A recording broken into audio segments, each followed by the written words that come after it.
Hello every one. ഇന്ന് നമ്മൾ discuss ചെയ്യാൻ പോകുന്നത് മെക്കാനിസം ഓഫ് ബ്രീത്തിങ് ആണ്. അപ്പൊ നമ്മൾ കഴിഞ്ഞ വീഡിയോകളിലായിട്ട് എന്താണ് ബ്രീത്തിങ് എന്നുള്ളത് പറഞ്ഞു അല്ലെ. ബ്രീത്തിങ്ങിന്റെ അകത്ത് രണ്ട് ഈവൻസ് ആണ് നടക്കുക. ഇൻഹെയില് ചെയ്യുക, അതായത് ഇൻഹലേഷൻ എന്ന് പറഞ്ഞാൽ എന്താ, അറ്റ്മോസ്ഫിയറിലുള്ള എയർ ലങ്സിന്റെ അകത്തേക്ക് ഡ്രോ ഇൻ ചെയ്യുന്നതിനെയാണ്, നമ്മുടെ അകത്തേക്ക് എടുക്കുന്നതിനെയാണ് ഇൻഹലേഷൻ എന്ന് പറയുക. ആൻഡ് അടുത്ത ഈവന്റ് എന്ന് പറയുന്നത് എക്സ്ഹലേഷൻ ആണ്.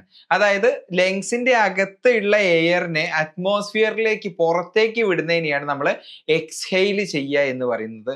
സോ എങ്ങനെയാണ് ഇൻഹലേഷൻ നടക്കുന്നത്, എങ്ങനെയാണ് എക്സ്ഹലേഷൻ നടക്കുന്നത് എന്നതിന്റെ കംപ്ലീറ്റ് മെക്കാനിസം ആണ് നമുക്ക് ഇന്ന് പഠിക്കാനുള്ളത്.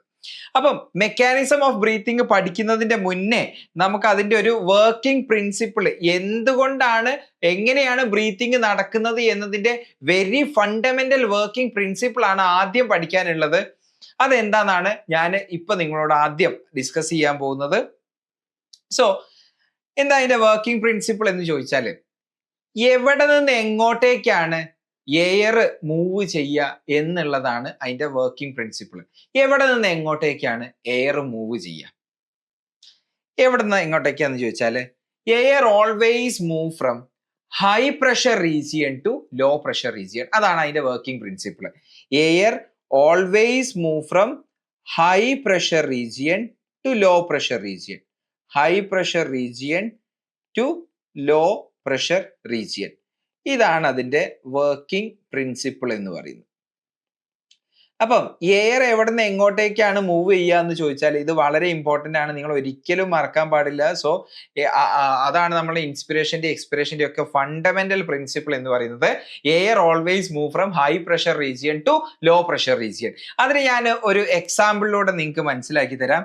നമ്മൾ വണ്ടിയിലൊക്കെ കാറ്റടിക്കുന്ന സമയത്ത്, നമ്മൾ കാറിലൊക്കെ കാറ്റടിക്കുന്ന സമയത്ത് നമ്മൾ 34 PSI അല്ലെങ്കിൽ 35 PSI എന്നൊക്കെ പറഞ്ഞിട്ട് ഹൈ പ്രഷറിലാണ് ഈ കാറിന്റെ ടയറിന്റെ അകത്ത് കാറ്റടിച്ച് വെക്കുന്നത് അല്ലേ. അപ്പൊ കാറിന്റെ അകത്ത് എന്ന് പറയുന്നത് എന്താ ഉള്ളത്, ഹൈ പ്രഷർ റീജിയൻ ആണ്.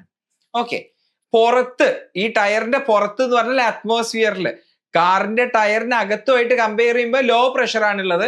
അഥവാ നമുക്കറിയാം അറ്റ്മോസ്ഫിയറിക് പ്രഷർ 1 ATM ആണ് കാറിന്റെ പുറത്തുള്ള പ്രഷർ എന്ന് പറയുന്നത്. ശരിയാണല്ലോ. അപ്പം ഈ ഹൈ പ്രഷറിൽ നിറഞ്ഞു നിൽക്കുന്ന കാറ്റിന്റെ നോസില്, ഇവിടെ കാറിന്റെ ഒരു നോസിൽ ഉണ്ടായിരിക്കും അല്ലെ, ഈ ടയറിന്റെ നോസിൽ ഉണ്ടായിരിക്കും. ആ നോസിൽ നമ്മളൊന്ന് പ്രസ് ചെയ്യുകയാണെന്നുണ്ടെങ്കിൽ നമുക്കൊരു കാറ്റ് പോകുന്ന ഒച്ച കേൾക്കുമല്ലോ. ശരിയാണല്ലോ.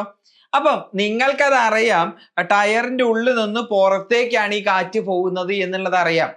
എങ്ങനെങ്കിലും എന്തെങ്കിലും സാധ്യത ഉണ്ടോ അകത്ത് നിന്ന്, അതായത് പുറത്ത് നിന്ന് അകത്തേക്ക് കാറ്റ് കയറാൻ എന്തെങ്കിലും സാധ്യത ഉണ്ടോ നിങ്ങൾ ചിന്തിച്ചു നോക്കിയിട്ടുണ്ടോ? ഒരു സാധ്യതയില്ല. ശരിയല്ലേ? കാരണം എന്താണ്, air always move from high pressure region to low pressure region. ടയറിന്റെ അകത്ത് എന്ന് പറഞ്ഞാൽ ഹൈ പ്രഷർ റീജിയൻ ആണ്. ഹൈ പ്രഷറിൽ കാറ്റടിച്ച് വെച്ചിരിക്കുകയാണ് ചെയ്യുന്നത്. ശരിയല്ലേ? പുറത്ത് എന്ന് പറഞ്ഞാൽ അറ്റ്മോസ്ഫിയറിക് പ്രഷറേ ഉള്ളൂ. So from high pressure region to atmospheric പ്രഷറിലെ low pressure region air move ചെയ്യും. അതുകൊണ്ടാണ് നോസിൽ തൊടുമ്പോൾ എപ്പോഴും കാറ്റ് പുറത്തേക്ക് വരുന്നേ ഉള്ളൂ. മനസ്സിലായോ? അകത്ത് നിന്ന് പുറത്തേക്ക് മാത്രമേ വരുള്ളൂ. ക്ലിയർ ആണല്ലോ. സോ ഇതാണ് ബ്രീത്തിങ്ങിന്റെ മെക്കാനിസം പഠിക്കാൻ ആവശ്യമായിട്ടുള്ള ഫണ്ടമെന്റൽ തിങ് എന്ന് പറയുന്നത്. സോ ഇനി നമുക്ക് അടുത്തത് പഠിക്കാനുള്ളത്, അപ്പം നമുക്കറിയാം ബ്രീത്തിങ്ങിന്റെ അകത്ത് രണ്ട് ഈവന്റ്സ് ആണുള്ളത്, ഇൻസ്പിറേഷൻ ഉണ്ട്, എക്സ്പിറേഷൻ ഉണ്ട്. അപ്പൊ നമുക്ക് ഏതെങ്കിലും ഒരു ഈവന്റിന്റെ, ഞാൻ ഇവിടെ ഡിസ്കസ് ചെയ്യാൻ പോകുന്നത് ഇൻസ്പിറേഷന്റെ മെക്കാനിസം ആണ്. സോ ദാറ്റ് അതിന്റെ നേരെ ഓപ്പോസിറ്റ് പഠിച്ചാൽ, അതിനെ ജസ്റ്റ് ഒന്ന് ഓപ്പോസിറ്റ് നമ്മൾ അത് എഴുതിയാൽ എന്തായി മാറി, എക്സ്പിറേഷന്റെ മെക്കാനിസം ആയി മാറി. സോ നമുക്ക് ഇൻസ്പിറേഷന്റെ മെക്കാനിസം ആണ് നമ്മൾ ഇനി ഇവിടെ കാണാൻ പോകുന്നത്, മെക്കാനിസം ഓഫ് ഇൻസ്പിറേഷൻ. അപ്പം എന്താണ് ഇൻസ്പിറേഷൻ എന്ന് പറഞ്ഞാല്, ഇൻസ്പിറേഷൻ എന്ന് പറഞ്ഞാൽ അറ്റ്മോസ്ഫിയറിൽ നിന്നും ലങ്സിലേക്ക് എയർ ഡ്രോ ഇൻ ചെയ്തെടുക്കുന്നതിനാണ് നമ്മൾ ഇൻസ്പിറേഷൻ എന്ന് പറയാ. ശരിയല്ലേ? അപ്പം ഇവിടെ അറ്റ്മോസ്ഫിയർ എന്ന് പറഞ്ഞാൽ എന്താ, ഈ നമ്മളുടെ അന്തരീക്ഷമാണ് നമ്മൾ ഉദ്ദേശിക്കുന്നത്. ആൻഡ് പുറത്ത് നിന്ന് അകത്തേക്ക്, അറ്റ്മോസ്ഫിയറിൽ നിന്നും അകത്തേക്ക്, ലങ്സിന്റെ അകത്തേക്കാണ് എയർ വരുന്നത് എന്ന് നമുക്ക് മനസ്സിലാക്കാൻ പറ്റും. അതെങ്ങനെ നമുക്ക് മനസ്സിലാക്കാൻ പറ്റും? വി ആർ ഡിസ്കസിങ് അബൌട്ട് ഇൻസ്പിറേഷനെ കുറിച്ചാണ് നമ്മൾ ഇപ്പൊ ഡിസ്കസ് ചെയ്തുകൊണ്ടിരിക്കുന്നത്. അപ്പൊ ഇൻസ്പിറേഷനിൽ എന്താ നടക്കുക, എയർ പുറത്ത് നിന്ന് അകത്തേക്ക് കയറുക. ക്ലിയർ ആണല്ലോ? അപ്പം നോക്ക്, ഈ പുറത്തുള്ള അറ്റ്മോസ്ഫിയറിലുള്ള എയറിന്റെ പ്രഷർ എന്ന് പറഞ്ഞാൽ എന്താണ്? പ്രഷർ അറ്റ്മോസ്ഫിയറിക് പ്രഷർ ആണല്ലോ. 1 atm ആയിരിക്കുമല്ലോ, ശരിയല്ലേ? അപ്പം പുറത്ത് നിന്ന് അകത്തേക്ക് എയർ കയറണമെങ്കിൽ നമ്മൾ അതിന്റെ വർക്കിംഗ് പ്രിൻസിപ്പിൾ നമ്മൾ ഓൾറെഡി ഡിസ്കസ് ചെയ്തു. Air always move from high pressure region to low pressure region. So ഇവിടെ നോക്ക്, പുറത്ത് നിന്ന് അകത്തേക്ക് എയർ കയറണമെങ്കിൽ അറ്റ്മോസ്ഫിയറിലുള്ള പ്രഷർ ലങ്സിന്റെ അകത്തുള്ള പ്രഷറിനെയും കാട്ടിലും കൂടുതലാവണ്ടേ? കാരണം എന്താ? Always high pressure region to low pressure region അല്ലേ എയർ മൂവ് ചെയ്യുള്ളൂ. അപ്പൊ ഇൻസ്പിറേഷന്റെ സമയത്ത് അകത്തേക്ക് എയർ കടക്കുന്നുണ്ട് എന്ന് പറഞ്ഞാൽ പുറത്ത് പ്രഷർ കൂടുതലും അകത്ത് കുറവാണ് എന്നല്ലേ അർത്ഥം? എക്സാക്ട്ലി. അപ്പൊ അതാണ് നമ്മൾ മനസ്സിലാക്കേണ്ടത്. അപ്പം pressure inside lungs, pressure inside lungs, ഈ പ്രഷറിനെയാണ്, ഈ പ്രഷർ ഇൻസൈഡ് ലങ്സ് ഉണ്ടല്ലോ, ഈ പ്രഷറിനെയാണ് നമ്മൾ ഇൻട്രാ പൾമണറി പ്രഷർ എന്ന് പറയാ. എന്താ പറയാ? Intra pulmonary pressure. എന്താ ഇൻട്രാ പൾമണറി പ്രഷർ എന്ന് പറഞ്ഞാല്? Pressure inside our lungs. അപ്പൊ ഇൻസ്പിറേഷൻ നടക്കണമെങ്കിൽ അറ്റ്മോസ്ഫിയറിക് പ്രഷർ കൂടുതലുമായിരിക്കണം ആൻഡ് ഇൻട്രാ പൾമണറി പ്രഷർ കുറവുമായിരിക്കണം. So that from high pressure region to low pressure region air move ചെയ്യും. That is called the inspiration. Clear ആണല്ലോ? അപ്പൊ ഇൻസ്പിറേഷന്റെ സമയത്ത് നമ്മളുടെ ലങ്സിന്റെ അകത്തുള്ള പ്രഷർ കുറയണം അറ്റ്മോസ്ഫിയറിക് പ്രഷറിനെയും കാട്ടിലും. നമ്മളുടെ ലങ്സിന്റെ അകത്തുള്ള പ്രഷർ കുറയാൻ വേണ്ടി നമുക്ക് എന്താ ചെയ്യാൻ പറ്റുക? അവിടെയാണ് പണ്ട് നമ്മളുടെ കെമിസ്ട്രിയിൽ പഠിച്ച ബോയിൽസ് ലോ നമ്മൾ ഓർക്കേണ്ടത്. ഓക്കെ, അപ്പൊ നമുക്ക് എന്താ വേണ്ടത്? പ്രഷർ കുറയ്ക്കുകയാണ് വേണ്ടത്. അതിനു വേണ്ടി ലങ്സിന് എന്താ ചെയ്യാൻ പറ്റുക എന്ന് ചോദിച്ചാൽ നിങ്ങൾ ബോയിൽസ് ലോ ഒന്ന് ഓർത്ത് നോക്കിയാൽ മതി. എന്താണ് ബോയിൽസ് ലോ എന്ന് പറയുന്നതിന്റെ മുന്നേ എന്താണ് പ്രഷർ എന്നുള്ളതും കൂടെ നമുക്കൊന്ന് ഓർത്ത് നോക്കാം. ഒരു ഗ്യാസ്, ആ ഗ്യാസ്, അതായത് ഇവിടെ ഞാൻ കുറച്ച് ഗ്യാസ് മോളിക്യൂൾസ് വരച്ചിട്ടുണ്ട്. എന്താ ഈ ഗ്യാസിന്റെ പ്രഷർ എന്ന് പറയുന്നത്? ഗ്യാസിന്റെ പ്രഷർ എന്ന് പറഞ്ഞാല് ഈ ഗ്യാസ് മോളിക്യൂൾസ് അത് എടുത്ത കണ്ടെയ്നറിലേക്ക് എക്സേർട്ട് ചെയ്യുന്ന, അതിന്റെ വാളിലേക്ക് എക്സേർട്ട് ചെയ്യുന്ന ഫോഴ്സ് ആണ് ഇവിടെ പ്രഷർ എന്ന് പറയുന്നത്. ക്ലിയർ ആണല്ലോ? ഇനി ബോയിൽസ് ലോ എന്താ പറയുന്നത്? അറ്റ് കോൺസ്റ്റന്റ് ടെമ്പറേച്ചർ, കോൺസ്റ്റന്റ് ആയിട്ടുള്ള ടെമ്പറേച്ചറിൽ മാറ്റം വരുത്താതെ ഞാൻ നോക്ക്, ഈ പിസ്റ്റൺ ഇല്ലേ, ഗ്യാസ് എടുത്ത് വെച്ച ഗ്യാസ് വെച്ച കണ്ടെയ്നറിന്റെ മുകളിലുള്ള ഒരു പിസ്റ്റൺ ഇല്ലേ, അതിന് ഞാൻ ഇങ്ങോട്ടേക്ക് താഴത്തേക്ക് പ്രസ് ചെയ്തു. സോ ദാറ്റ് ഗ്യാസിന്റെ വോളിയം അങ്ങ് കുറഞ്ഞു. വോളിയം കുറയ്ക്കുകയാണെന്നുണ്ടെങ്കിൽ എന്താ സംഭവിക്കുക? പ്രഷറിന് എന്താ സംഭവിക്കുക എന്നുള്ളത് നിങ്ങൾ ബോയിൽസ് ലോയിൽ പഠിച്ചിട്ടുണ്ട്. അതായത് ഞാനിപ്പോ ഈ പറഞ്ഞ കാര്യത്തിന്റെ ചിത്രം എന്ന് പറയുന്നത് ആ പിസ്റ്റൺ മുകളിൽ നിന്ന് താഴത്തേക്ക് താഴ്ത്തി. അപ്പൊ വോളിയം എന്ത് ചെയ്തു? വോളിയം കുറഞ്ഞു. എന്റെ ചോദ്യം, എന്താണ് പ്രഷറിന് സംഭവിക്കുക? സ്വാഭാവികമായിട്ടും വാൾസിൽ എക്സേർട്ട് ചെയ്യുന്ന പ്രഷർ കൂടിയിട്ടുണ്ടായിരിക്കും. So at constant temperature pressure is inversely proportional to, volume കുറയുന്നതിനനുസരിച്ച് പ്രഷർ കൂടും എന്നല്ലേ ബോയിൽസ് ലോ പറയുന്നത്? സോ ഏത് ലോയാണ് പറയുന്നത് എന്ന് ചോദിച്ചാല് ബോയിൽസ് ലോ ആണ് പറയുന്നത്. So what is Boyle's law? Pressure is inversely proportional to volume at constant temperature. അതെങ്ങനെയാണ് നമുക്ക് ഇവിടെ അപ്ലൈ ചെയ്യുന്നത് എന്ന് ചോദിച്ചാല് നമ്മൾ പറഞ്ഞു, ഇൻസ്പയർ ചെയ്യണമെന്നുണ്ടെങ്കിൽ പ്രഷർ ഇൻസൈഡ് ലങ്സ് എന്തായിരിക്കണം? കുറവായിരിക്കണം. പ്രഷർ കുറവായിരിക്കണമെന്നുണ്ടെങ്കിൽ നമ്മൾ എന്ത് ചെയ്താൽ മതി? പ്രഷർ കുറയണമെന്നുണ്ടെങ്കിൽ ലങ്സിന്റെ വോളിയം കൂട്ടിയാൽ മതി. മനസ്സിലായോ? ലങ്സിന്റെ വോളിയം കൂട്ടാൻ പറ്റുമോ? നമ്മൾ കഴിഞ്ഞ ക്ലാസ്സിൽ ഡിസ്കസ് ചെയ്തിട്ടുണ്ട്. ലങ്സിന്റെ വോളിയം ഡയറക്ട്ലി ഓൾട്ടർ ചെയ്യാൻ പറ്റില്ല. പക്ഷേ തൊറാസിക് ക്യാവിറ്റി എന്ന് പറഞ്ഞ അനാറ്റമിക്കലി എയർ ടൈറ്റ് ആയിട്ടുള്ള ഈ തൊറാസിക് ക്യാവിറ്റിയുടെ വോളിയത്തിൽ എന്ത് മാറ്റം വരുത്തിയാലും അത് ലങ്സിനെ മാറ്റം വരുത്തിയതുപോലെ നമ്മൾ കഴിഞ്ഞ ക്ലാസ്സിൽ ഡിസ്കസ് ചെയ്തിട്ടുണ്ട്. ക്ലിയർ അല്ലേ? കോൺസെപ്റ്റ് എല്ലാം ക്ലിയർ ആണല്ലോ? അങ്ങനെയാണെങ്കിൽ pressure inside our lungs, intra pulmonary pressure നമുക്ക് കുറയ്ക്കണം. സോ ദാറ്റ് വോളിയം എന്ത് ചെയ്താൽ മതി? ലങ്സിന്റെ വോളിയം കൂട്ടിയാൽ മതി, അഥവാ തൊറാസിക് ക്യാവിറ്റിയുടെ വോളിയം കൂട്ടിയാൽ മതി. ക്ലിയർ ആണല്ലോ? അപ്പം നമ്മൾ ഇനി മെക്കാനിസത്തിലേക്ക് കടക്കാൻ പോവുകയാണ്. നമുക്കറിയാം തൊറാസിക് ക്യാവിറ്റി നമ്മൾ കഴിഞ്ഞ ക്ലാസ്സിൽ ഡിസ്കസ് ചെയ്തു. സ്റ്റേർണം ഉണ്ട് മുന്നിൽ, പിൻവശത്തായിട്ട് വെർട്ടിബ്രൽ കോളം ഉണ്ട്, സൈഡിലായിട്ട് റിബ്സ് ഉണ്ട്, ആൻഡ് താഴെ ഭാഗത്ത് ഡയഫ്രം ഉണ്ട്. ഓക്കെ, അപ്പം തൊറാസിക് ക്യാവിറ്റിയുടെ വോളിയത്തിൽ വ്യത്യാസം വരുത്താൻ നമ്മളെ സഹായിക്കുന്നത് രണ്ട് മസിൽസ് ആണ്. ഓക്കെ, ആദ്യത്തെ മസിലാണ് ഡയഫ്രം. അപ്പൊ ഞാൻ ഇവിടെ കാണിക്കുന്ന മസിലാണ് ഡയഫ്രം എന്ന് പറയുന്ന muscle. So this is diaphragm. അപ്പൊ ഡയഫ്രം എവിടെയാണ് കാണാൻ പറ്റുക നമ്മൾ പറഞ്ഞത്? ഡയഫ്രം എവിടെയാ കാണാൻ പറ്റുക? ബിലോ തൊറാസിക് ക്യാവിറ്റി ആയിട്ടാണ് കാണാൻ പറ്റുക. ഇപ്പൊ നിങ്ങൾ കാണുന്ന ഈ ഡയഫ്രം ഉണ്ടല്ലോ, ഇത് റിലാക്സ്ഡ് സ്റ്റേറ്റിലാണ്. റിലാക്സ്ഡ് സ്റ്റേറ്റിലും അയാളുടെ ഷേപ്പ് എന്ന് പറയുന്നത് ഒരു റാ ഷേപ്പ് ആണ് അല്ലെ? റിലാക്സ്ഡ് സ്റ്റേറ്റിലും അയാളുടെ ഷേപ്പ് എന്ന് പറയുന്ന ഒരു റാ പോലെയല്ലേ? അതായത് ഡോം ഷേപ്ഡ് ആയിട്ടുള്ള ഒരു മസിലാണ് ആക്ച്വലി ഡയഫ്രം എന്ന് പറയുന്നത്. ഓക്കെ, റിലാക്സ്ഡ് അവസ്ഥയിലും ഡോം ഷേപ്ഡ് ആയിരിക്കും. യെസ്. ഇനി ഇൻസ്പിറേഷന്റെ സമയത്ത് നമ്മൾ ശ്വാസം എടുക്കേണ്ടി വരുമ്പം ഈ ഡയഫ്രം എന്ന് പറഞ്ഞ മസില് റിലാക്സ്ഡ് അവസ്ഥയിൽ ഇരിക്കുന്ന ഡയഫ്രം കൺട്രാക്ട് ചെയ്യും. മനസ്സിലായോ? അപ്പൊ റിലാക്സ്ഡ് ആയിട്ടുള്ള ആള് എന്ത് ചെയ്യൂടാ? ഡയഫ്രം എന്ത് ചെയ്യും? ഡയഫ്രം കൺട്രാക്ട് ചെയ്യും. അപ്പൊ നോക്ക്, ഡയഫ്രം കൺട്രാക്ട് ചെയ്താൽ എന്താ സംഭവിക്കുക എന്നുള്ളത് ഞാൻ ഇവിടെ വരയ്ക്കുന്നുണ്ട്. ഡോം ഷേപ്ഡ് ആയിരുന്നു ഡയഫ്രം. ഓക്കെ, ഇപ്പൊ അയാൾ ഏത് ഷേപ്പിലേക്ക് മാറി? സ്ട്രെയിറ്റ് ആയിട്ട് മാറി, അഥവാ ഫ്ലാറ്റ് ആയിട്ട് മാറി. ഓക്കെ, ഫ്ലാറ്റ് ആയിട്ട് മാറി. അപ്പം ഡയഫ്രം കൺട്രാക്ട് ചെയ്താല് ഡോം ഷേപ്ഡ് ഉണ്ടായിരുന്ന ഡയഫ്രം എന്തായിട്ട് മാറും? ഫ്ലാറ്റ് ആയിട്ട് മാറും. ഓക്കെ, ഈ ഡയഫ്രത്തിന്റെ പ്രത്യേകത എന്താ? ഡയഫ്രത്തിന്റെ തൊട്ട് മുകളിലാണ് ലങ്സ് ഉള്ളത്, അല്ലെങ്കിൽ നമ്മളുടെ തൊറാസിക് ക്യാവിറ്റി ഉള്ളത്. അയാള് ഡോം ഷേപ്ഡ് ആയിട്ടുണ്ടായിരുന്നത് ഈ ഷേപ്പിലായിരുന്നു അയാൾ ഉണ്ടായിരുന്നത്. അപ്പൊ അയാളുടെ ലങ്സിന്റെ ഒക്കെ അല്ലെങ്കിൽ ആ തൊറാസിക് ക്യാവിറ്റിയുടെ വോളിയം കുറവായിട്ടായിരുന്നു ഉണ്ടായത്.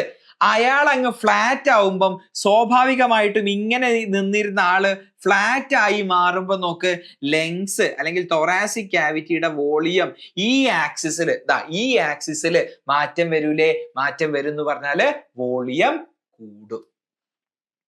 ക്ലിയർ ആയോ? തൊറാസിക് ക്യാവിറ്റിയുടെ വോളിയം കൂടും. ഏത് ആക്സിസിലാണ് വോളിയം കൂടുക എന്ന് ചോദിച്ചാൽ നിങ്ങൾക്ക് ഈസിലി പറഞ്ഞൂടെ? ഈ ഒരു ആക്സിസിൽ അല്ലേടാ വോളിയം കൂടിയത്, ഈ ആക്സിസിലല്ലേ വോളിയം കൂടിയത്. ഞാൻ ഇങ്ങോട്ടേക്ക് കാണിക്കുകയാണെന്നുണ്ടെങ്കിൽ ഈ ആക്സിസിലാണ് വോളിയം കൂടിയത്. അപ്പം ഡയഫ്രം കൺട്രാക്ട് ചെയ്തപ്പം ഞാൻ ഈ കാണിച്ച ആക്സിസിൽ വോളിയം കൂടി. ഏതാ ആക്സിസിന്റെ പേര്? ഇതാണ് നമ്മുടെ ആന്റീരിയർ പാർട്ട്. കാലാണ് നമ്മുടെ പോസ്റ്റീരിയർ പാർട്ട്. അപ്പൊ ആന്റീരിയർ പോസ്റ്റീരിയർ ആക്സിസിലാണ് വോളിയം കൂടിയത്. അതിനാണ് നമ്മൾ ആന്റിറോ പോസ്റ്റീരിയർ ആക്സിസ് എന്ന് പറയാ. So volume in antero posterior axis എന്ത് സംഭവിച്ചിട്ടുണ്ട്? കൂടിയിട്ടുണ്ട് അല്ലെ? ഞാൻ കൂടി എന്നുള്ളത് ഇങ്ങനെ കാണിക്കാം. ഓക്കെ, സോ ഇൻസ്പിറേഷന്റെ സമയത്ത് ഡയഫ്രം കൺട്രാക്ട് ചെയ്യുമ്പോൾ ആന്റീരിയർ പോസ്റ്റീരിയർ ആക്സിസിൽ അയാളുടെ വോളിയം കൂടും. ഞാൻ പറഞ്ഞു തൊറാസിക് ക്യാവിറ്റിയുടെ വോളിയത്തിനെ ചേഞ്ച് ചെയ്യാൻ കഴിവുള്ള രണ്ട് മസിൽസ് ആണുള്ളത്. ഒന്ന് ഡയഫ്രത്തിനെ കുറിച്ചാണ് നമ്മൾ ഇപ്പൊ കണ്ടത്, ആൻഡ് രണ്ട് ഇന്റർകോസ്റ്റൽ മസിൽസ്. അപ്പൊ രണ്ടാമത്തെ മസിൽസ് ആണ് ഇന്റർകോസ്റ്റൽ മസിൽസ്. സോ എന്താണ് ഇന്റർകോസ്റ്റൽ മസിൽസ് എന്ന് പറഞ്ഞാല്? ഇന്റർകോസ്റ്റൽ മസിൽസ് എവിടെയാണ് കാണാൻ പറ്റുക എന്ന് ചോദിച്ചാല് ബിറ്റ്വീൻ റിബ്സിന്റെ ഇടയിൽ നമുക്ക് കാണാൻ പറ്റുന്ന മസിൽസ് ആണ് ഇന്റർകോസ്റ്റൽ മസിൽസ്. നോക്ക്, ഈ ബോണിന്റെ പേര് എന്താ നിങ്ങൾക്ക് അറിയാലോ? ഇത് ഏതാ ബോണ്? സ്റ്റേണം ആണല്ലോ തൊറാസിക് ക്യാവിറ്റിന്റെ മുന്നിലുള്ളത്. ഈ സ്റ്റേണത്തിലേക്ക് കണക്ട് ചെയ്യുന്ന ഈ എല്ലുകളുടെ ഒക്കെ പേരെന്താന്ന് ചോദിച്ചാൽ നിങ്ങൾക്ക് അറിയാം, റിബ്സ് ആണ്. ഓക്കെ, ഈ റിബ്സിന്റെ ഇടയിൽ നിങ്ങൾക്ക് ഒരു മസിൽ കാണാൻ പറ്റും. ഈ മസിലിനെയാണ് നമ്മള് ഇന്റർകോസ്റ്റൽ മസിൽസ് എന്ന് പറയാ. ഈ മസിൽസിനെയാണ് നമ്മള് intercostal muscles. So intercostal muscles എവിടെ കാണാൻ പറ്റുക? ബിറ്റ്വീൻ റിബ്സ് ആണ് കാണാൻ പറ്റുക. ഓക്കെ, അപ്പൊ നിങ്ങൾ ഒരു റിബ് എടുത്തു നോക്കുകയാണെന്നുണ്ടെങ്കിൽ ആ റിബ്സിന്റെ പുറത്തു കൂടെയും ഇന്റർകോസ്റ്റൽ മസിൽസ് ഉണ്ട്, ആൻഡ് അകത്തു കൂടെയും ഇന്റർകോസ്റ്റൽ മസിൽസ് ഉണ്ട്. അതായത് ഇന്റർകോസ്റ്റൽ മസിൽസ് രണ്ട് ടൈപ്പ് ആണുള്ളത്. ഒന്ന് എക്സ്റ്റേണൽ ഇന്റർകോസ്റ്റൽ മസിൽസ് ആൻഡ് രണ്ട് internal intercostal muscles. Okay, so രണ്ട് ടൈപ്പ് ഇന്റർകോസ്റ്റൽ മസിൽസ് ഉണ്ട്. റിബ്സിന്റെ പുറത്തു കൂടെ പോകുന്നതാണ് എക്സ്റ്റേണൽ ഇന്റർകോസ്റ്റൽ മസിൽസ്. റിബ്സിന്റെ അകത്തു കൂടെ ലൈൻ ചെയ്തു പോകുന്നതാണ് ഇന്റേണൽ ഇന്റർകോസ്റ്റൽ മസിൽസ്. അപ്പം അതും കൂടെ ഞാനൊരു ചിത്രമായിട്ട് വരച്ചിട്ടുണ്ട്. ഇതാണൊരു റിബ്. ഓക്കെ, ഇതൊരു റിബ്, ഇത് രണ്ട് റിബ്സ് ആണ്. അതിന്റെ ഇടയിലുള്ള ഇന്റർകോസ്റ്റൽ മസിൽസ് ആണ് ഞാൻ ഇവിടെ കാണിച്ചത്. അതിന്റെ പുറത്തു കൂടെ ലൈൻ ചെയ്തു പോകുന്ന ഈ മസിലാണ് external intercostal muscles. External intercostal muscles. റിബ്സിന്റെ അകത്തു കൂടെ പോകുന്ന ഈ മസിലാണ് internal intercostal muscles. So this is internal intercostal muscles. നമ്മൾ ഇവിടെ ബോധേഡ് ആവേണ്ട ഒരു മസിൽ എന്ന് പറയുന്നത് ഏതാണ്? എക്സ്റ്റേണൽ ഇന്റർകോസ്റ്റൽ മസിൽസ് ആണ്. നിങ്ങൾ ഒരു കാര്യം ഓർക്കുക, നോർമൽ ഇൻസ്പിറേഷന്റെ സമയത്തോ നോർമൽ എക്സ്പിറേഷന്റെ സമയത്തോ internal intercostal muscles has no role. അതിന് യാതൊരു റോളും ഇല്ല. ഓക്കെ, പിന്നെ എന്താ റോള് എന്നുള്ളത് ഈ വീഡിയോന്റെ അവസാനം ഞാൻ പറഞ്ഞു തരാം.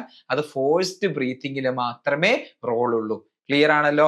അപ്പൊ നോക്ക്, അപ്പം നമ്മൾ ഡയഫ്രം കൺട്രാക്ട് ചെയ്യുന്ന കഥയാണ് ഇതുവരെ പറഞ്ഞു നിർത്തിയത്.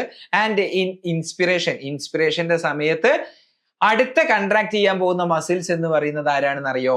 ഇന്റർകോസ്റ്റൽ മസിൽസ് ആണ്, അഥവാ എക്സ്റ്റേണൽ ഇന്റർകോസ്റ്റൽ മസിൽസ് ആണ്. എക്സ്റ്റേണൽ ഇന്റർകോസ്റ്റൽ മസിൽസ് ആണ്. അപ്പം ഇൻസ്പിറേഷന്റെ മെക്കാനിസം ആണ് ഞാൻ ഇപ്പൊ പറഞ്ഞുകൊണ്ടിരുന്നത്. ഞാൻ ഒന്നും കൂടെ ഡ്യൂറിങ് ഇൻസ്പിറേഷൻ എന്ന് എഴുതുകയാണ്, മാറിപ്പോവാതിരിക്കാൻ വേണ്ടിയിട്ട്. ഡ്യൂറിങ് ഇൻസ്പിറേഷൻ ഈ എക്സ്റ്റേണൽ ഇന്റർകോസ്റ്റൽ മസിൽസ് ഉണ്ടല്ലോ, എക്സ്റ്റേണൽ ഇന്റർകോസ്റ്റൽ മസിൽസ് അയാൾ എന്ത് ചെയ്യും? കൺട്രാക്ട് ചെയ്യും. എക്സ്റ്റേണൽ ഇന്റർകോസ്റ്റൽ മസിൽസ് കൺട്രാക്ട് ചെയ്യും. ഓക്കെ, അപ്പം എക്സ്റ്റേണൽ ഇന്റർകോസ്റ്റൽ മസിൽസ് കോൺട്രാക്ട് ചെയ്താൽ എന്താണ് സംഭവിക്കുക? What happens if external intercostal muscles contract ചെയ്താൽ എന്താ സംഭവിക്കുക? എവിടെ എക്സ്റ്റേണൽ ഇന്റർകോസ്റ്റൽ മസിൽസ് ഉള്ളത്? റിബ്സിന്റെ ഇടയിൽ ഞാൻ ഈ കാണിച്ച മസിൽസ് ആണല്ലോ എക്സ്റ്റേണൽ ഇന്റർകോസ്റ്റൽ മസിൽസ്. അവര് കൺട്രാക്ട് ചെയ്താൽ എന്താ സംഭവിക്കുക എന്ന് ചോദിച്ചാല് ഞാനൊരു എക്സാമ്പിളിലൂടെ കാര്യം പറഞ്ഞുതരാം. എന്താണ് നമ്മളുടെ റിബ്സിനും സ്റ്റേണത്തിനും സംഭവിക്കുക എന്ന് ചോദിച്ചാല് നോക്ക്, ഈ എക്സ്റ്റേണൽ ഇന്റർകോസ്റ്റൽ മസിൽസ് കൺട്രാക്ട് ചെയ്യുമ്പോൾ ഓരോ റിബ്സിന്റെ ഇടയിലാണ് ഈ മസിൽ, അവരാണ് കൺട്രാക്ട് ചെയ്യുകയാണ് ചെയ്യുന്നത്. സോ ദാറ്റ് ഈ റിബ്സുകള് ലിഫ്റ്റ് ചെയ്യപ്പെടും. അത് പറയാൻ, അല്ലെങ്കിൽ അത് പറഞ്ഞിട്ട് മനസ്സിലാവാൻ വേണ്ടി ഞാൻ നിങ്ങൾക്കൊരു എക്സാമ്പിളിലൂടെ കാര്യം പറയുകയാണ്. ഇത് നോക്ക്, ഇതാണ് നമ്മളുടെ ഒരു ബക്കറ്റ് ഞാൻ ഇവിടെ കാണിച്ചിട്ടുണ്ട്. ഓക്കെ, ഈ ബക്കറ്റിന്റെ ഈ പിടി ഉണ്ടല്ലോ, ബക്കറ്റിൽ ഇപ്പൊ ആ പിടി ലൂസായിട്ടല്ലേ കിടക്കുന്നേ? ആ ലൂസായിട്ട് കിടക്കുന്ന പിടി റെപ്രസെന്റ് ചെയ്യുന്നത് റിബ്സ് ആണ്. ഓക്കെ, അതായത് ഇതാണല്ലോ സ്റ്റേണത്തിലേക്ക് ഇങ്ങനെ കണക്ട് ചെയ്തിരിക്കുകയാണല്ലോ ഓരോ റിബ്സും. ഇവിടെ സ്റ്റേണമാണ് ആൻഡ് അതിനോട് കണക്ട് ചെയ്യാണ് റിബ് എന്നുള്ള പോലെയാണ് ഞാൻ ഇവിടെ ഒരു എക്സാമ്പിൾ എടുക്കുന്നത്. ഓക്കെ, ഇനി ഇന്റർകോസ്റ്റൽ മസിൽസ് കൺട്രാക്ട് ചെയ്യുന്ന സമയത്ത് ഈ ബക്കറ്റിന്റെ പിടിക്ക് എന്താ സംഭവിക്കുക നോക്ക്. ബക്കറ്റിന്റെ പിടി ഇതുപോലെ പൊങ്ങിയ പോലെ ആയിരിക്കും ഉണ്ടാവുക. ഓക്കെ, അതായത് ഇങ്ങനെ താഴെ കിടക്കുന്ന ബക്കറ്റിന്റെ പിടിയായിരുന്നു. പക്ഷെ മസിൽ കൺട്രാക്ട് ചെയ്യുന്ന സമയത്ത് എന്താ ഇവിടെ സംഭവിച്ചത്? മസിൽ കൺട്രാക്ട് ചെയ്ത സമയത്ത് പിടി മുകളിലേക്ക് പൊങ്ങി. മനസ്സിലായോ? അതായത് നമ്മളുടെ റിബ്സ് ഉണ്ടല്ലോ സ്റ്റേണത്തിലേക്ക് കണക്ട് ചെയ്തിരിക്കുകയല്ലേ. എക്സ്റ്റേണൽ ഇന്റർകോസ്റ്റൽ മസിൽസ് കൺട്രാക്ട് ചെയ്യുന്ന സമയത്ത് ഈ പറയുന്ന റിബ്സ് സൈഡിലേക്ക് ആൻഡ് മുകളിലേക്ക് ഇങ്ങനെ പൊങ്ങും. ബക്കറ്റിന്റെ പിടി പോലെ, അതായത് ഇവിടത്തെ റിബ്സ് ഇങ്ങനെ പൊങ്ങും, ഇവിടെ ഉണ്ടായിരുന്ന റിബ്സ് ഇങ്ങനെ മുകളിലേക്കും പൊങ്ങും. അതായത് റിബ്സ് ഓരോ തവണയും ഇങ്ങനെ ഓരോ ശ്വാസം വലിക്കുമ്പോഴും ഇങ്ങനെ പൊങ്ങിയും താഴ്ന്നിരിക്കും. ഈ റിബ്സ് എങ്ങോട്ടേക്കാണ് കണക്ട് ചെയ്തത്? സ്റ്റേണത്തിലേക്കാണ്. അപ്പൊ സ്വാഭാവികമായിട്ടും സ്റ്റേണവും ഈ നമ്മളെ മുന്നേ കാണുന്ന ഈ സ്റ്റേണം എന്ന് പറഞ്ഞ ബോണില്ലേ, ഈ സ്റ്റേണം എന്ന് പറഞ്ഞ ബോണും പൊങ്ങുകയും ചെയ്യും, മുന്നോട്ടും പോകും. നിങ്ങൾ ഈ സ്റ്റേണത്തിൽ ഒന്ന് കൈ വെച്ചിട്ട് നിങ്ങളെ കൊണ്ട് പറ്റുന്ന മാക്സിമം ഡീപ് ബ്രീത്ത് ഒന്ന് എടുത്തു നോക്കിയാൽ മതി. അപ്പൊ സ്റ്റേണം ഇങ്ങനെ മുന്നോട്ടും അതുപോലെ തന്നെ മുകളിലോട്ടും പോകുന്നതായിട്ട് നിങ്ങൾക്ക് കാണാൻ പറ്റും. അതിനുള്ള കാരണം എന്താണ്? നമ്മൾ ഇൻസ്പയർ ചെയ്യുന്ന സമയത്ത് ശ്വാസം അകത്തേക്ക് എടുക്കുന്നതിനുള്ള കാരണം എന്ന് പറയുന്നത് എക്സ്റ്റേണൽ ഇന്റർകോസ്റ്റൽ മസിൽസ് കൺട്രാക്ട് ചെയ്യും. അപ്പൊ സ്വാഭാവികമായിട്ടും നമ്മുടെ റിബ്സ് മുകളിലേക്ക് ലിഫ്റ്റ് ചെയ്യപ്പെടും. റിബ്സ് കണക്ട് ചെയ്യുന്നത് സ്റ്റേണത്തിലേക്കാണ്. അപ്പം സ്വാഭാവികമായിട്ടും ഈ രണ്ട് സൈഡിലേക്കും റിബ്സ് എന്ത് ചെയ്യുന്നുണ്ട്? ലിഫ്റ്റ് ചെയ്യപ്പെടുന്നുണ്ട്. സ്വാഭാവികമായിട്ട് അതിലേക്ക് കണക്ട് ചെയ്ത സ്റ്റേണവും മുകളിലേക്കും അതുപോലെ മുൻവശത്തേക്കുമായിട്ട് ലിഫ്റ്റ് ചെയ്യപ്പെടും. അപ്പൊ എന്താ ഇവിടെ സംഭവിക്കുന്നത് എന്ന് ചോദിച്ചാല് നമ്മളുടെ തൊറാസിക് ക്യാവിറ്റിയുടെ വോളിയം കൂടും. അതെങ്ങനെയാ കൂടുക നോക്ക്. ഇവിടെ ഇങ്ങനെയായിരുന്നു ബ്രീത്ത് ചെയ്യുന്നതിന്റെ മുന്നേ ഉള്ള നിങ്ങളുടെ റിബിന്റെ പൊസിഷൻ എന്ന് പറയുന്നത്. ഈ താഴെ കാണുന്നത് മാതിരിയായിരുന്നു പൊസിഷൻ. അപ്പൊ ഈ എക്സ്റ്റേണൽ ഇന്റർകോസ്റ്റൽ മസിൽസ് കൺട്രാക്ട് ചെയ്തപ്പം നിങ്ങളുടെ റിബ്സ് എന്ത് ചെയ്തു? റിബ്സ് പൊന്തിയിട്ടുണ്ട്, ശരിയല്ലേ? ലിഫ്റ്റ് ചെയ്യപ്പെട്ടിട്ടുണ്ട്. അപ്പൊ സ്വാഭാവികമായിട്ടും ഈ ആക്സിസിലും ഉള്ള അവരുടെ വോളിയം എന്ത് ചെയ്തിട്ടുണ്ട്? കൂടിയിട്ടുണ്ട്. കാര്യം മനസ്സിലായോ?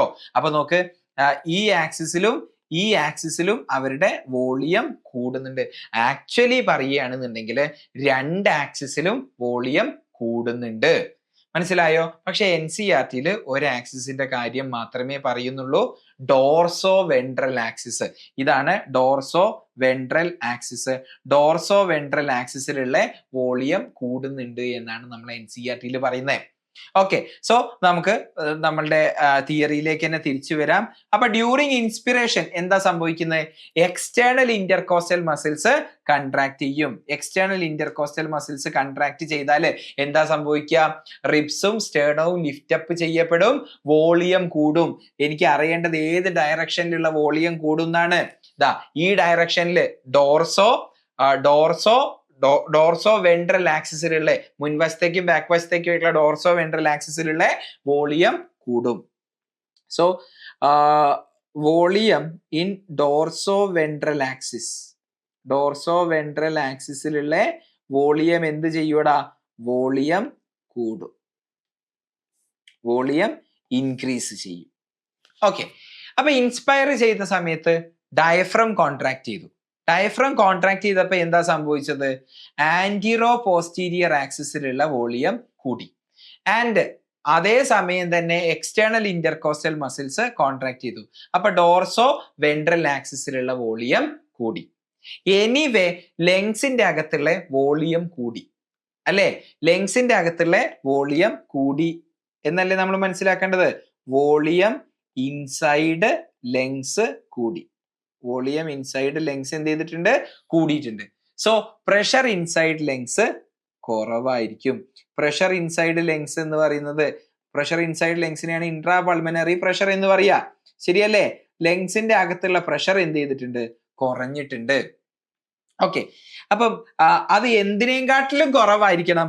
അറ്റ്മോസ്ഫെറിക് പ്രഷറിനെയും കാട്ടിലും കുറവ് വരികയാണെന്നുണ്ടെങ്കിൽ, അറ്റ്മോസ്ഫെറിക് പ്രഷറിനെയും കാട്ടിലും കുറവാണ് നമ്മളുടെ പ്രഷർ ഇൻസൈഡ് പ്രഷർ എങ്കിൽ, so from high pressure region to low pressure region ആണല്ലോ എയർ പോവുക. പുറത്ത് ഹൈ പ്രഷർ റീജിയൻ ആണ്, അകത്ത് ലോ പ്രഷർ റീജിയൻ ആണ്. സോ അകത്തേക്ക് എയർ വരും. That is called inspiration. Clear ആണോ? അപ്പൊ ഇൻസ്പിറേഷന് സഹായിക്കുന്ന രണ്ട് muscles diaphragm and external intercostal muscles ആണ്. ഓക്കെ, അപ്പൊ നമ്മൾ ഇതൊന്ന് പറഞ്ഞ കാര്യം സമ്മറൈസ് ചെയ്യുകയാണെന്നുണ്ടെങ്കിൽ, ഇൻസ്പിറേഷന്റെ മെക്കാനിസം ആണ് പറയുന്നത്. അതിന്റെ നോട്ടാണ് ഞാൻ നിങ്ങൾക്ക് വായിച്ചു തരുന്നത്. ഇൻസ്പിറേഷന് വേണ്ടി നമുക്കറിയാം, ഇൻസ്പിറേഷൻ എന്ന് പറഞ്ഞാൽ അറ്റ്മോസ്ഫിയറിൽ നിന്നും ലങ്സിലേക്ക് എയർ എടുക്കുന്നതാണ്. സോ അറ്റ്മോസ്ഫിയറിക് പ്രഷർ കൂടുതലായിരിക്കണം ദാൻ നമ്മുടെ ഇൻട്രാ പൾമനറി പ്രഷർ കുറവായിരിക്കണം. ഓക്കെ, അപ്പം ഇത് നിങ്ങൾക്ക് ഏകദേശം ഒരു ഐഡിയ കിട്ടാനാണെന്നുണ്ടെങ്കിൽ നിങ്ങൾക്ക് അറിയാം, atmospheric pressure at see level എന്ന് പറയുന്നത് 760 mmHg ആണ്. ആൻഡ് ഇൻസൈഡ് നമ്മുടെ ലങ്സ് ഒക്കെ വരുന്നത് ഇൻസ്പിറേഷന്റെ സമയത്ത് വരുന്നത് ഏകദേശം 758 mmHg ഒക്കെയാണ്.